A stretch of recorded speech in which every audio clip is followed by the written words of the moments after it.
Assalamualaikum warahmatullahi wabarakatuh. Apa khabar semua? Sihat? Alhamdulillah. Okey. So macam mana raya baru ni? Seronok tak? Seronok. Semua sihat lah kan? Okey. Jadi sebelum cikgu mulakan kelas kita dengan lebih lanjut, cikgu harap kamu semua dapat duduk dengan tertib dan tengok keadaan sekeliling sekiranya ada sampah dan sebagainya. Okey, sekiranya tak ada, okey, dengan lafaz bismillah. Okey, cikgu mulakan kelas kita hari ini. Assalamualaikum semua. Repetan daripada minggu yang sebelum ni, minggu sebelum kita cuti raya baru-baru ni, kita dah belajar bab 10 iaitu kemerdekaan, kemasyhuran kemerdekaan di negara kita. Okey, jadi sebelum kita lanjut dengan topik kita pada hari ini, cikgu nak tunjukkan sebuah video. Satu video untuk kamu lihat dan telitilah, sebab video ni berkaitan dengan tajuk yang akan kita pelajari pada hari ini. Boleh semua? Boleh. Okey, baik. 21 Ogos 1957.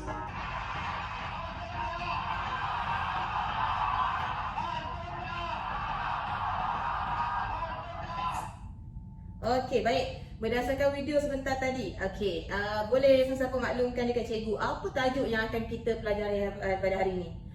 Ataupun berdasarkan video tadi, apa yang kamu rasa topik ni kami akan pelajari pada hari ini? Ada siapa yang boleh jawab? Kemerdekaan. Kemerdekaan, bagus, betul. Berdasarkan rentetan kita pada minggu lepas kita dah kaji, kita dah belajar pasal detik pemasyhuran kemerdekaan negara, iaitu kita dapat tahu Tunku Abdul Rahman dah laungkan sebanyak laungan merdeka sebanyak 7 kali.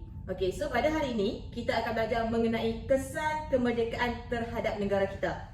Okey, so dalam bahagian kesan kemerdekaan ni kita akan menelusuri 3 aspek penting. Yang pertama politik, yang kedua ekonomi dan yang ketiga ialah sosial. Sebab 3 aspek ni ialah aspek terpenting dalam pembangunan sesebuah negara. Okey, kita teruskan kepada aspek politik. Okey, dalam aspek politik, pelbagai perubahan ataupun penambahbaikan dilakukan, iaitu pembangunan yang kita dapat lihat daripada dahulu sampai sekarang.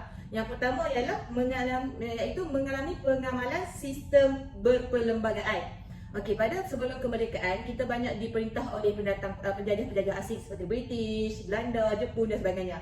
Okey, selepas kemerdekaan kita mengalami satu sistem raja berperlembagaan, iaitu diketuai oleh yang di-Pertuan Agong. Okey, so cikgu nak tanya, agak-agak kamu, siapa negeri mana yang memegang jawatan sebagai yang di-Pertuan Agong pada tahun ini ataupun yang terkini lah? Faham, pandai. Okey, bagus. Nampaknya kamu alert dengan update semasa negara kita. Bagus, alhamdulillah. Okey, baik. So daripada sistem raja perlembagaan ni, dia berubah kepada di-upgradekan lagi dengan demokrasi berparlimen. Okey, baiklah, demokrasi berparlimen berdasarkan gambar yang kamu lihat ini ialah satu badan ataupun sistem perundangan yang mana yang akan memegang tonggak pemerintahan negara kita. Okey, so dalam demokrasi berparlimen ni, rakyat ahli-ahli yang dalam parlimen ni terdiri daripada rakyat yang mana akan menyuarakan hak-hak ataupun kehendak-kehendak yang diingini oleh rakyat yang lain. Maksudnya kita pilih pemimpin tu melalui pemilihan, iaitu pemilihan pilihan raya. Okey, daripada proses tu kita akan pilih pemimpin yang akan menyuarakan hak kita sebagai rakyat di medan persidangan. Maksudnya kalau kita rasa kita nak minta something ataupun Bumi Putra mahukan sebagai ada keistimewaan-keistimewaan yang lain, so parlimen-parlimen ni akan berdebat lah, akan meminta lah kepada Yang Agung untuk diperuntukkan hak yang kita nak. Jadi pentingnya parlimen kita ialah dia lebih fokus kepada sistem pentadbiran dan juga perundangan. Okey, so kita akan masukkan kepada politik yang ketiga, iaitu pentadbiran negara. Okey, pentadbiran negara Malaysia iaitu Perdana Menteri Malaysia yang pertama selepas kemerdekaan dipegang oleh Tunku Abdul Rahman. Pandai Aina. So sekarang kalau boleh cikgu tahu, siapa tahu Perdana Menteri yang ke-9, iaitu Perdana Menteri yang terbaru yang memegang jawatan sebagai pentadbir Malaysia? Datuk Ismail Sabri. Okey, betul. Datuk Seri Ismail Sabri. Datuk Seri Ismail Sabri ialah Perdana Menteri Malaysia kita yang ke-9. Okey, seterusnya ialah cabaran kerajaan persekutuan. Okey, dalam aspek cabaran kerajaan persekutuan ialah dia lebih kepada bagaimana Malaysia ketika itu ingin merubah tenaga-tenaga kerja yang mana terdiri daripada tenaga asing, iaitu seperti Belanda, maksudnya pekerja-pekerja luar lah, untuk menjadikan sebagai Malaysia ini terdiri daripada tenaga buruh yang merupakan rakyat tempatan. Jadi kerajaan persekutuan masa tu yang banyak diterajui oleh Tunku Abdul Rahman sendiri dan juga beberapa lagi pentadbir dan pentadbiran negara kita, ahli-ahli jawatan parlimen ketika itu memikirkan usaha bagaimana nak lahirkan rakyat tempatan kita setanding tenaga kerja mahir dengan negara-negara luar. Okey, usaha yang mereka lakukan ialah menghantar kita punya rakyat tempatan belajar ke luar negara. Okay, daripada kelebihan mengajar tu pelajar kita dihantar ke luar negara, pelajar kita yang belajar di sana dapat mengambil tahu apa maksudnya, setidak-tidaknya mendapat input daripada negara luar bagaimana ingin mentadbir negara mengikut corak pemerintahan negara luar tetapi memberikan manfaat kepada negara kita sendiri. Okey, sebagai contoh cikgu hantarkan Amelia dan juga Fatimah ke kelas tambahan. Jadi input-input kelas tambahan yang diperolehi ataupun ke bengkel pendidikan yang lain kamu dapat kongsikan dengan pelajar-pelajar lain dalam kelas. Macam itulah dapat teknik yang ingin Tunku Abdul Rahman iaitu Kerajaan Persekutuan ketika itu ingin sampaikan ataupun ingin bentukkan sebuah negara kita iaitu sebuah negara Malaysia yang maju seperti sekarang. Jadi faham perubahan-perubahan yang kita alami kesan daripada kemerdekaan terdahulu? Okey. Seterusnya kita akan masuk kepada aspek ekonomi. Okey, aspek ekonomi dia lebih menjurus kepada rancangan yang difikirkan ataupun yang ditubuhkan oleh kerajaan kita. Bagaimana ingin memajukan ekonomi. Okey, yang pertama ialah rancangan Malaya pertama iaitu pada 1956 sehingga 1960.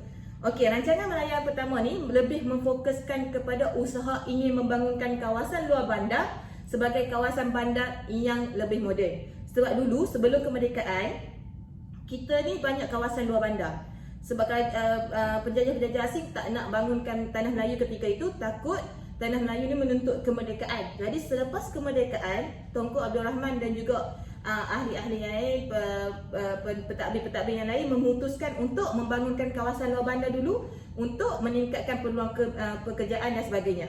Okey, jadi apabila kawasan luar bandar ni telah bangun dan membentuk sebagai sebuah negara, barulah Malaysia dikenal oleh mata-mata dunia yang lain.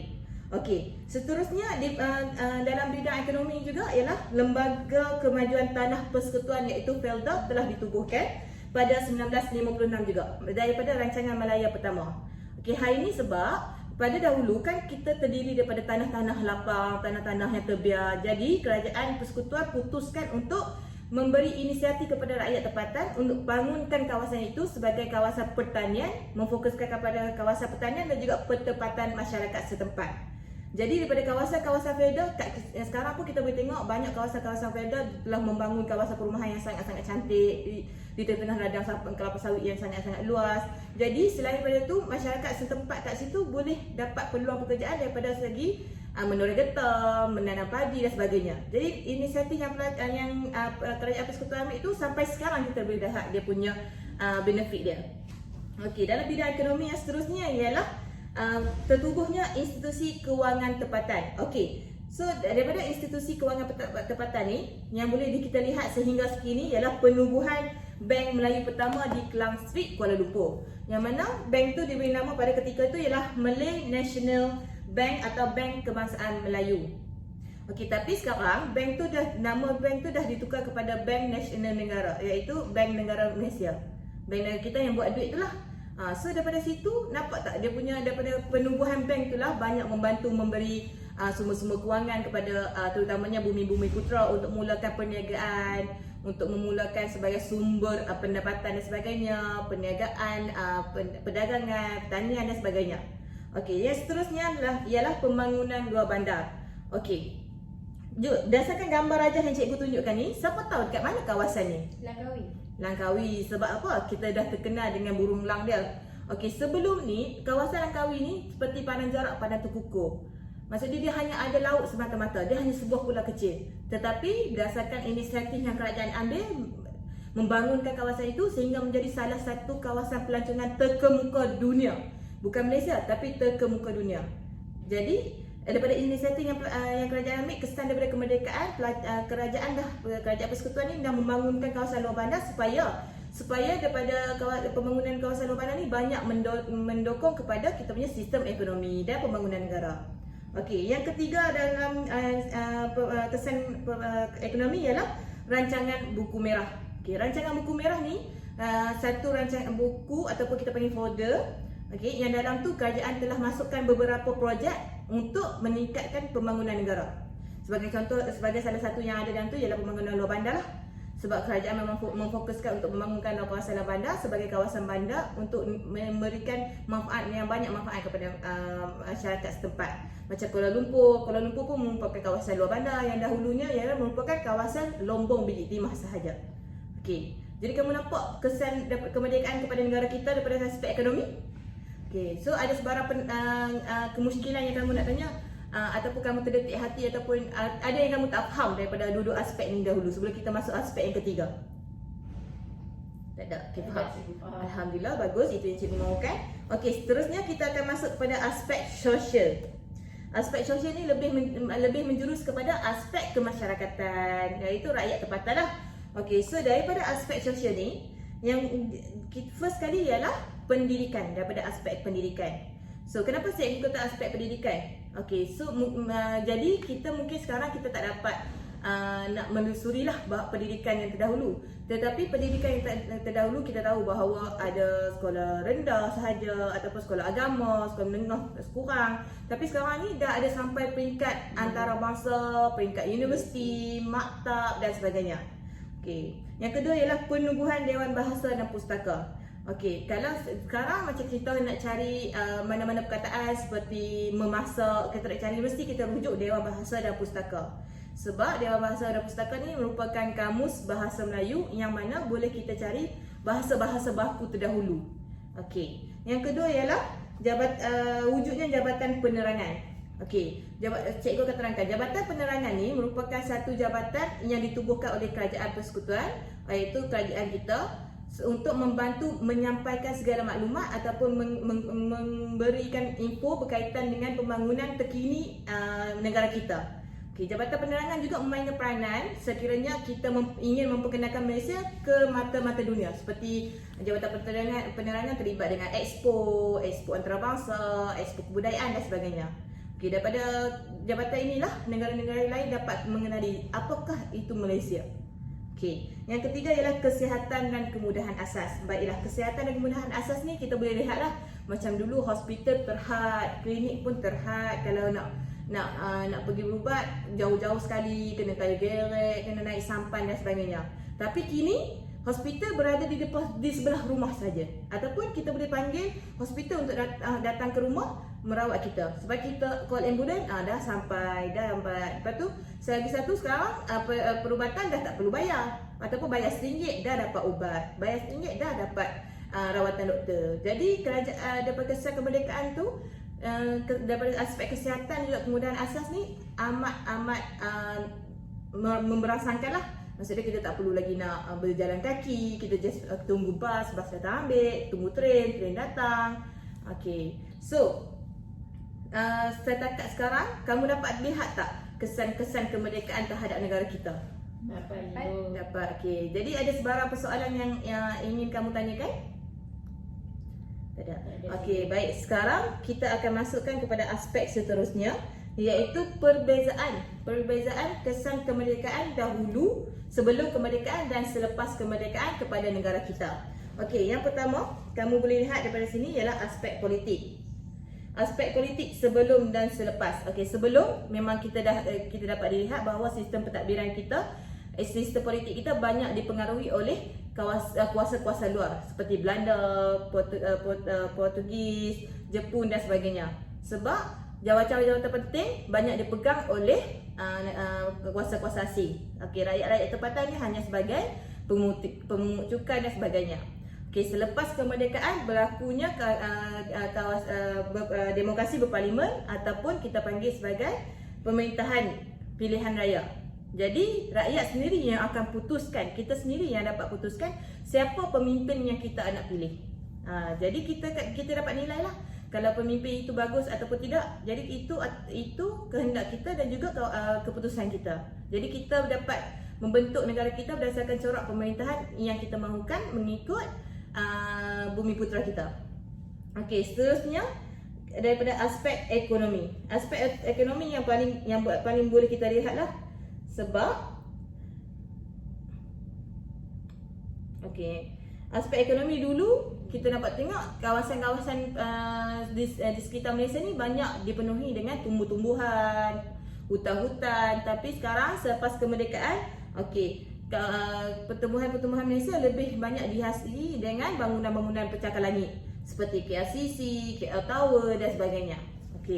So dalam aspek sosial pula kita dapat lihat daripada segi aspek pendidikan yang cikgu sebutkan tadi, tiada lagi sistem pembelajaran berdasarkan atas batu ataupun pengasingan berasaskan kaum dan sebagainya, ataupun pengasingan berasaskan latar belakang keluarga macam dulu hanya orang-orang bangsawan sahaja boleh pergi ke sekolah-sekolah seperti Penang Preschool dan sebagainya, manakala rakyat tempatan hanya pergi sampai sekolah rendah ataupun tak dapat pendidikan langsung. Tapi sekarang semua sama taraf. Semua, maksudnya tak kira latar belakang, tak kira kaum boleh duduk dalam satu sekolah. Maksudnya boleh menerima kemudahan pendidikan yang sama. Jadi kat situ kita boleh nilai lah bahawa kesan kemerdekaan kepada negara kita ni sangat-sangat penting dan sangat-sangat memberi impak yang tinggi kepada semua. Jadi kita dah sampai ke penghujung pengajaran dan pembelajaran kita pada hari ini. Jadi ada sebarang persoalan yang ingin ditanya? Jadi semua faham? Faham cikgu. Faham, baik. Sebelum cikgu akhiri kelas kita pada hari ini, cikgu akan hantarkan sebuah tugasan. Cikgu akan share dalam grup WhatsApp nanti. Cikgu harap kamu boleh jawab dan hantarkan tugasan itu dengan tepatlah. Cikgu bagi masa sehingga hujung minggu ini. Jadi kamu bolehlah lakukan dengan perlahan ataupun lakukan bersama rakan-rakan yang lain. Baik. Sekiranya tak ada sebarang persoalan, cikgu sudahi kelas kita hari ini dengan wabillahi taufiq wal hidayah. Assalamualaikum warahmatullahi wabarakatuh. Terima kasih. Terima kasih semua.